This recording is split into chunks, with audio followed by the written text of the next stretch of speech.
우리 아멘 소리가 조금만 더 컸으면 좋겠어요. 할렐루야. 좋습니다. 할렐루야. 자, 우리가 어제는요, 하나님의 아들을 믿는 믿음 안에서 그 증거가 있다라는 말씀을 함께 나눴어요. 두 번째 시간은요, 생명입니다. 하나님께서 오늘 우리에게 주신 말씀 고린도후서 4장 10절부터 11절까지 말씀을 같이 한 목소리로 받들어 읽게요. 12절까지 같이 읽겠습니다. 시작. 우리가 항상 예수의 죽음을 우리 몸에 짊어짐은 예수의 생명이 또한 우리 몸에 나타나게 하려 함이라. 우리 살아있는 자가 항상 예수를 위하여 죽음에 넘겨짐은 예수의 생명이 또한 우리 죽을 육체에 나타나게 하려 함이라.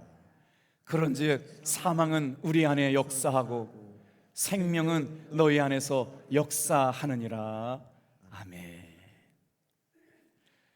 호렙산 기도회가 시작되고 나면 첫째 날은 그렇게 시작이 되는데 둘째 날, 셋째 날부터 몇 명씩 빠지는 게 막 눈에 들어와 가지고요, 오늘은 또 어떤 마음을 가지고 하나님 앞에 나와서 기도할까 싶은데, 역시 우리 탑동교회 성도님들은 첫날이나 끝날이나 동일한 분들만 모인 줄로 믿습니다.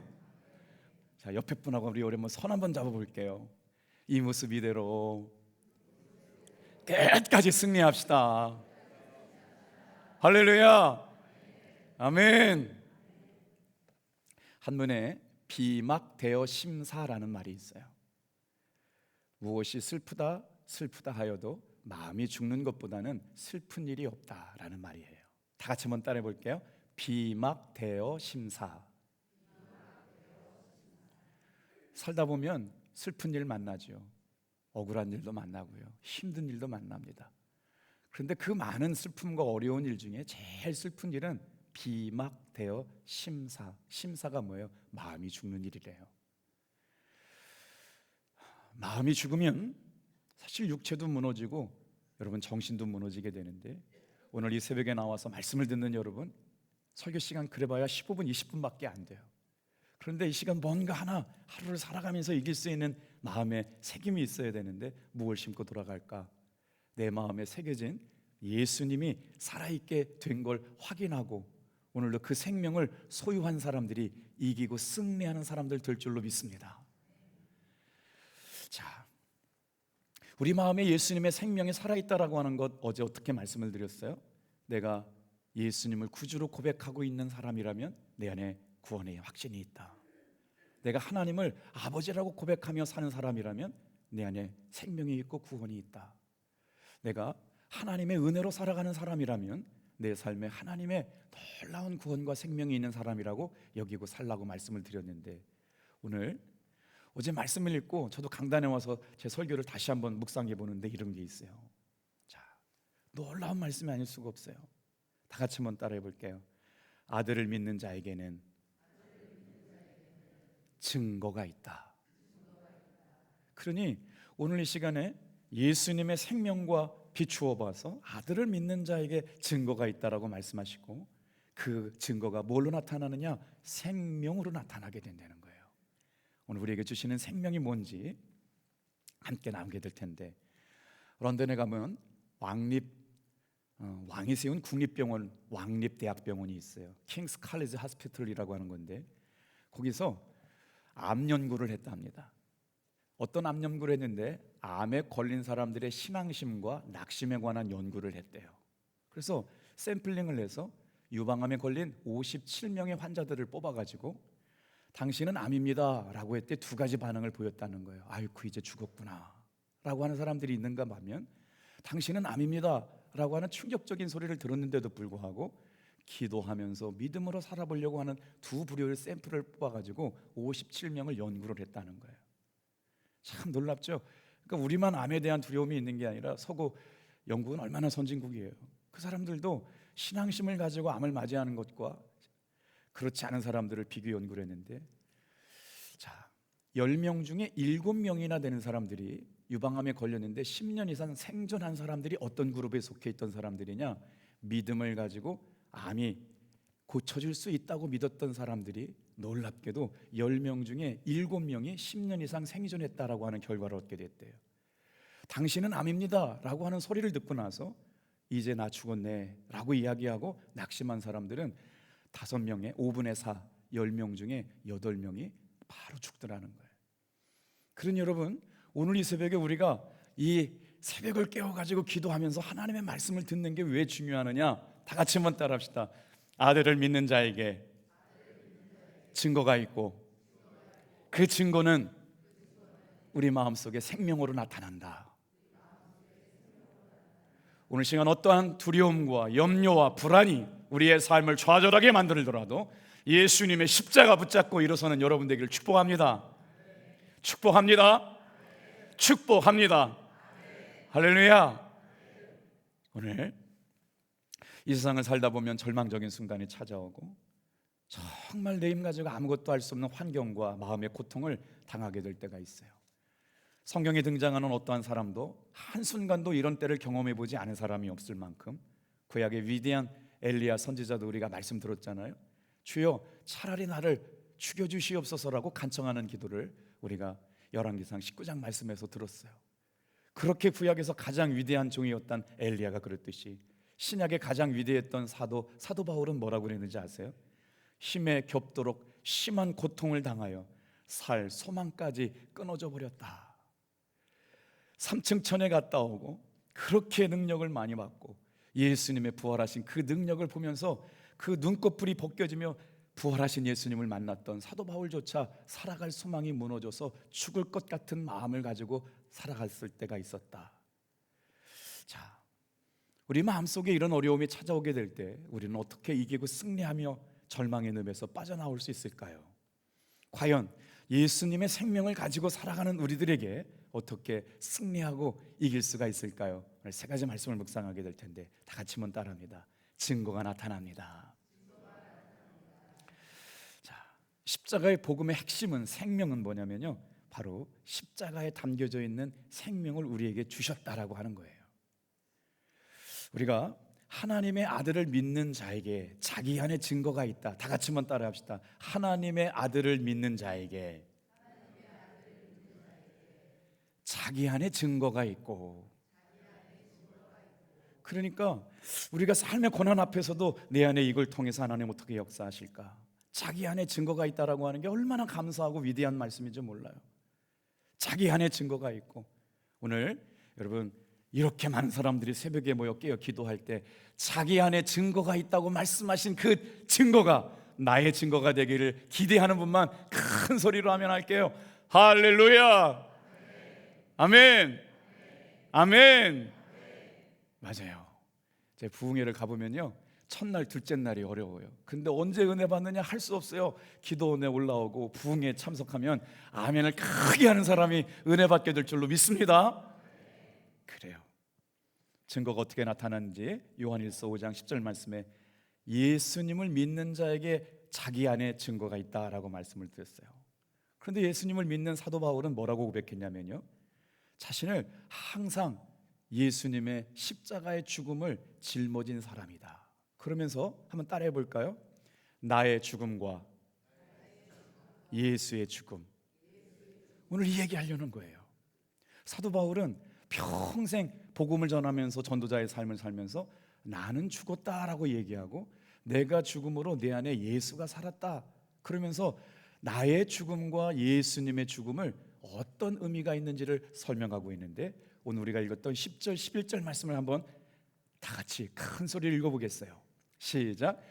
우리가 항상 예수의 죽음을 몸에 짊어짐은 예수의 생명이 또한 우리 몸에 나타나게 하려 하심이라. 우리 살아있는 자가 항상 예수를 위하여 죽음에 넘겨짐은 예수의 생명이 또한 우리 죽을 육체에 나타나게 하려 함이라. 제가 천천히 읽어볼게요. 자, 먼저 10절 말씀 좀 반응 띄워주세요. 우리가 항상 예수의 죽음을 몸에 짊어짐은 예수의 생명이 또한 우리 몸에 나타나게 하려 함이라. 예수의 생명이 어디에 나타난대요? 우리 몸에 나타난대요. 두 번째요, 11절 시작. 우리 살아있는 자가 항상 예수를 위하여 죽음에 넘겨짐은 예수의 생명이 또한 우리 죽을 육체에 나타나게 하려 함이라. 사도 바울은 지금 우리의 삶에 나타나게 되는 증거를 뭐라고 얘기하느냐? 예수님이라고 그래요. 내 삶에 항상 예수님의 죽음을 짊어지고 살아가는 것이 왜 사도 바울에게 그렇게 중요한 일이었길래 예수의 죽음을 날마다 짊어지고 살겠다고 고백하는 것일까요? 이 말씀이 오늘 생명과 굉장히 연관성이 있어요. 그래서 사도 바울은 평생 동안 뭐라고 얘기하냐면 자기 십자가를 지고 살았다는 거예요. 고난이 찾아오는 순간, 어려운 문제가 찾아오는 순간, 환난과 역경이 찾아오는 순간, 죽음의 순간이 임박했을 때라도 여러분 그거는 누가 뭐라고 하지 않아도요 고난의 순간 맞아요. 고통의 순간 맞아요. 근데 그때라도 사도 바울은 놀랍게도 나는 예수님의 십자가를 내 몸에 지니고 있다. 힘에 겹도록 심한 고난을 당하여 살 소망까지 끊어지고 사도 바울이 그 고난 당할 때 뭐라고 얘기했냐면 한 번만 더 따라해 볼까요? 하나님 앞에 사형 선고를 받은 것 같아서 얼마나 고난이 컸는지 하나님 앞에서 사형 선고를 받은 것 같은 마음 가지고 그때를 이겼대요. 여러분 하나님 앞에 사형 선고를 받은 게 누구예요? 예수님이잖아요. 아들이신데도 불구하고 하나님께서 묵묵하게 십자가를 지게 하신 거예요. 하나님을 믿는 우리에게 왜 그렇게 하나님께서 고난을 허락하셨을까? 사도 바울은 그 고난의 때를 지나고 나면서 마치 하나님 앞에 사형 선고를 받은 사람처럼 고난을 참여하게 됐다. 사도 바울이 이 십자가를 지고 살아갔던 것에 대해서 예수님의 놀라우신 비밀의 복음을 담고 있어요. 사도 바울은요 십자가의 사랑을 통해서 하나님이 생명이 자기에게 있다는 걸 깨닫게 되었어요. 예수님께서 십자가에서 지시고 마지막 하신 말씀, 가상 치른 마지막 말씀이 뭐냐면 따라해 볼까요? 다 이루었다. 다 이루었다. 이걸 헬라어 원문에 보면요 테텔레스 타이라고 써 있어요. 이건 상업적인 용어거든요. 값을 지불했는데 예수님께서 어떻게 지불하셨냐? 내 죄값을 지불하시기 위해서 십자가에서 죽으셨는데 내가 여러분 95%의 죄만 용서받은 게 아니에요. 그럼 5% 죄 때문에 씨름해야 될 거 아니에요? 여기서 테텔레스 타이, 여러분 테텔레스 타이라고 하는 건 뭐냐면 완전히 값을 지불했다. 이제 빚이 남아있지 않다. 완전히 지불되었다라고 하는 말이 테텔레스타이예요. 오늘 이 시간 저와 여러분들에게 사도 바울이 생명을 지니고 살아갔다라고 하는 예수의 생명은 바로 십자가인 줄로 믿습니다. 십자가에서 우리의 죄값을 위해서 모든 죄값이 예수님의 보혈의 피로 값이 지불되어진 사건, 이것을 우리는 우리 몸에 지니고 살게 될 때 어떤 역사가 되느냐? 90%만 갚은 거 아니고 99.9% 갚은 거 아니고 완전하게 갚아주신 십자가의 사랑이 오늘 저와 여러분 마음속에 믿어지고 고백되어질 때 여러분 생명이 되고 능력이 될 줄로 믿습니다. 그래서 오늘 이 시간에도 우리가 예수님의 십자가의 사랑을 새기고 산다라고 하는 것이죠. 자, 지금 허물과 죄를 다 해결해 주신 예수님께서 항상 예수의 죽음을 몸에 짊어지면 예수의 생명이 우리 몸에 나타나게 하려 함이라. 오늘 저와 여러분의 삶에 오늘 이 새벽을 통해서 예수님의 생명을 경험하고 고백하는 은혜와 여러분 간증이 계속 되어질 줄 믿는 분만 아멘 하겠어요? 할렐루야! 예수의 생명이 우리 안에 나타나게 되는 것, 그것이 증거가 되었다. 두 번째 한번 따라해 볼까요? 나는 죽고 예수님이 사는 것이 생명입니다. 자, 우리 12절 13절 말씀 같이 한번 읽어볼게요. 시작. 그런즉 사망은 우리 안에서 역사하고 생명은 너희 안에서 역사하느니라. 기록된 바 내가 믿었으므로 말하였다 한 것 같이 우리가 같은 믿음을 마음을 가졌으니 우리도 믿었으므로 또한 말하노라. 우리가 교회 안에서 많은 말씀을 들어요. 그러면서 특별히 십자가의 복음을 얘기할 때, 십자가의 생명을 얘기할 때 나는 죽고 내 안에 사시는 예수로 살자라고 얘기하는데 그 복음이 이해가 된 사람이 있고 이해가 되지 않은 사람들도 있어요. 그런데 여러분 잘 보세요. 절 좀 보세요. 나는 죽고 예수로 살고의 방점이 죽고에 있을까요? 살고에 있을까요? 자, 나는 죽고 예수로 살고의 방점이 죽고에 있을까요? 살고에 있을까요? 갑자기 머리가 복잡해지기 시작했어요. 이 목사님 그냥 얘기해요. 여러분, 십자가에 죽는 것이 중요하지만요, 십자가의 능력으로 사는 게 중요합니다. 오늘 이 시간 예수님의 생명을 통해 살려고 이 시간에 모인 줄로 믿습니다. 할렐루야. 죽는 게 중요하지만요, 여러분, 우리가 신앙의 방점은 죽는 게 아니라 예수님의 생명으로 사는 게 중요해요, 여러분. 그래서 오늘 이 시간에 주님 앞에 나온 거예요. 복음의 핵심은 죽는 게 아니라 예수님의 생명으로 사는 것으로 나와 있어요. 그래서 예수로 사는 것에 대한 관심을 가지고 이곳에 모였는데, 십자가는 예수님의 죽으신 죽음 동시에 다가랍시다. 내가 죽은 십자가. 그 예수님의 십자가가 내 안에 있을 때 어떻게 역사하느냐? 여러분, 예수님의 생명으로 사는 사람들에게 나타나는 두 가지 증거가 있대요. 뭐냐면요, 순종하거나 불순종하거나. 예수님의 생명이 있는 사람에게 나타나는 증거가 있는데, 예수님의 생명을 가지고 살아가는 사람에게 나타나는 증거가 순종하거나 불순종하는 거예요. 그런데 우리가 순종할 때 어떻게 순종하느냐? 자기 힘으로, 자기 노력으로 순종하는 사람들이 있어요. 그러면 어떻게 되냐? 오래 안 가가지고요, 좌절하고 낙심하게 돼요. 그런데 주님 앞에 온전하게 순종하는 건 뭐냐면, 내가 죽음으로 순종하게 될 때 육적 자아가 죽고 내 안에 사시는 예수님의 은혜로 사는 사람들이 온전한 순종을 이기게 되는데, 여러분, 이때가 하나님이 일하시는 능력이 우리에게 공급되는 때일 줄로 믿습니다. 그래서 하나님께 순종하지 못하는 이유는 뭐냐면, 자꾸 내가 살아서 그래요. 내가 판단하고 내가 결정하고 내가 뭔가 해보려고 하는 육적 자아가 죽지 않으니까 여러분, 주님이 일하심을 발견하지 못하게 되는 거예요.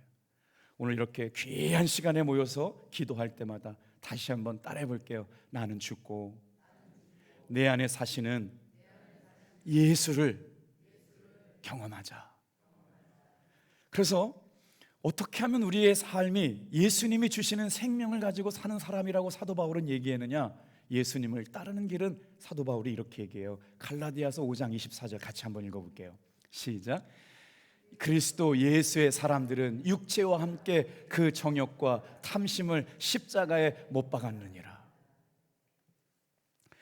자신이 죽었다는 사실을 인정하고 살아가는 것이 뭐냐면요, 죽음은 우리 그리스도인들에게 하나님의 능력을 경험하는 은혜의 시작이에요.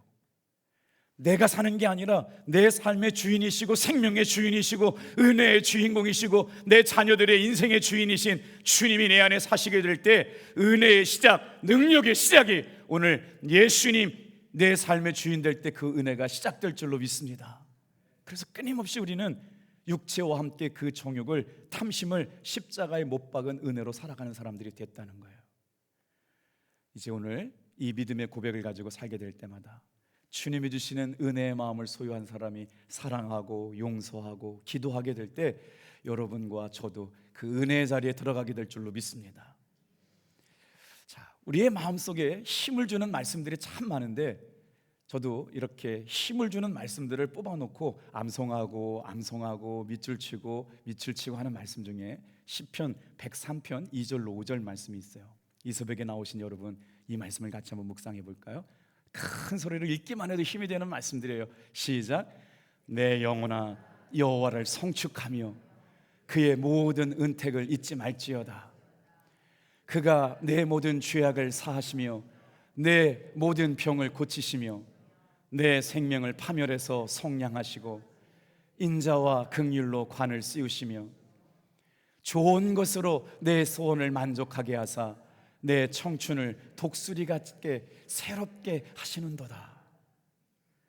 오늘 이 시간 마음의 힘을 얻기를 원해서 주님 앞에 나왔는데, 우리의 영혼이 온전히 하나님을 성축하게 될 때 어떤 은혜가 있느냐? 하나님께서 은혜 주심을 기억하고 잊지 말라고 말씀하시고, 우리의 모든 죄를 용서해 주실 뿐만 아니라 여러분, 모든 병에서 구원하시고 치유하시는 예수님의 십자가를 붙드는 여러분 되길 축복합니다. 우리의 생명을 파멸해서 건지실 뿐만 아니라 인자와 긍휼로 인도하시고, 다 같이 한번 따라해 볼까요? 좋은 것으로 우리의 소원을 만족하게 하시는 분. 이 새벽에 여러분, 주님이 주신 생명으로 독수리의 날개침같이 올라가는 새 힘과 새 능력과 새 영을 부어주실 줄로 믿습니다. 그래서 증거가 있는 사람은요, 하나님의 영광을 위해 사는 사람이 된대요. 세 번째 한번 따라해 볼까요? 증거가 있는 사람이 하나님께 영광을 돌립니다. 14절 15절 정리하고 이제 마칠 거예요. 우리 큰 소리로 같이 읽어볼게요. 시작. 주 예수를 다시 살리시니가 예수와 함께 우리도 다시 살리사 너희와 함께 그 앞에 서게 하실 줄을 아노라. 이 모든 것이 너희를 위함이니 많은 사람의 감사로 말미암아 은혜가 더하여 넘쳐서 하나님께 영광을 돌리게 하려 함이라. 14절 다시 한번 띄워주세요. 예수님께서 살리신 하나님께서 그 생명을 다 같이 한번 따라해 볼게요. 예수와 함께 너희도 살리사 나도 살리사 우리도 살리사예요. 예수님의 생명이, 하나님의 생명이 예수님을 살리셨던 것처럼 우리도 살리사, 그 우리 안에 저와 여러분이 포함된 줄로 믿습니다. 그래서 어떻게 했는데요? 이 모든 사람들이 예수님 앞에 함께 서게 하시겠대요. 이 새벽에 나와서 기도하는 성도들이 함께 예수님 앞에 서게 될 날이 오게 될 줄로 믿습니다. 함께라고 하는 말이 굉장히 중요한 말이에요. 예수님과 함께. 그러고요 15절이요, 이 모든 것이 너희를 위함이니, 예수의 생명, 예수의 십자가를 준 이 모든 것이 탑동교회 성도들을 위함이니, 여러분을 위함이니, 나를 위함이니. 그래서 뭐예요? 많은 사람의 감사로 말미암아. 여기 되게 중요한 대목, 이제 결론이에요. 따라합시다. 많은 사람의 감사로 말미암아 은혜가 더하여 하나님께 영광을 돌리게 하려 함이라. 한 장로님이 계셨는데 어느 날 갑자기 몸에 병이 생겼대요. 좋은 병원 다 다녀보고 유명한 병원 다 다녀보고 약도 써봤는데 방법이 없대요. 그래서 이렇게 호렙산 기도회 때 오셔가지고 담임 목사님께 안수 기도를 받았는데 고쳐지면 참 좋지만, 여러분 안수의 능력이, 이거는 하나님의 전적인 은혜이기 때문에 은혜가 있어야 되고 믿음이 있어야 되고 하나님의 역사하심이 있어야 되는데, 오늘 이 새벽에 그런 은혜가 있기를 바랍니다. 그런데 기도했는데 안 났다는 거예요. 그래서 목사님이 기도하는데 왜 그렇게 어려울까? 장로님한테 한마디 하셨대요. 장로님, 혹시 하나님 앞에 지은 죄가 있냐고. 하나님 앞에 지은 죄가 있으면 다 회개하시고 그 은혜를 구하시길 바란다고. 근데 이 장로님은 평상시에도 성결하시고 순결하시고 어떻게든지 예수를 잘 믿게 노력했는데, 목사님 제가 아시잖아요, 제가 누구를 미워하거나 정죄하거나 그런 일도 없고 죄 안 짓고 살려고 노력 많이 했잖아요. 제가 아무리 기도해도 죄의 제목을 찾지 못하겠는데요. 그래가지고 또 며칠 있다가 기도하는데 그러더래요. 혹시 장로님, 인생을 살아오면서 용서하지 못한 분 계시냐고. 제가 용서하지 못하고 산 사람이 없는 것 같은데. 그리고 나서 혼자 겸손하게 기도하면서 내가 인생을 살면서 마음 아프게 하고 판단하고 정죄하고 왜 그런가, 사람들을 한 사람 두 사람 생각나는 사람들을 이름을 적어봤더니 400명이나 되더래요. 그래서 하나님 앞에 온전하게 회개하고 기도하면서 두렵고 떨림으로, 하나님 제가 잘못 살았네요. 주님의 은혜로 하나님 생명이 있는 사람처럼 오늘도 용서하며 사랑하며 증거가 있는 삶을 살게 하여 주시옵소서 기도하는 사람들이 됐대요. 사랑하는 성도 여러분, 하나님 앞에 감사하면서 다 같이 따라해볼까요? 하나님 앞에 감사함으로 말미암아 은혜가 넘치게 하옵소서. 오늘 이 새벽에도 이 한날 그렇게 이기고 승리하는 여러분 되길 축복합니다. 우리 다 같이 찬양하겠어요. 다 같이 나와주시기 바라요.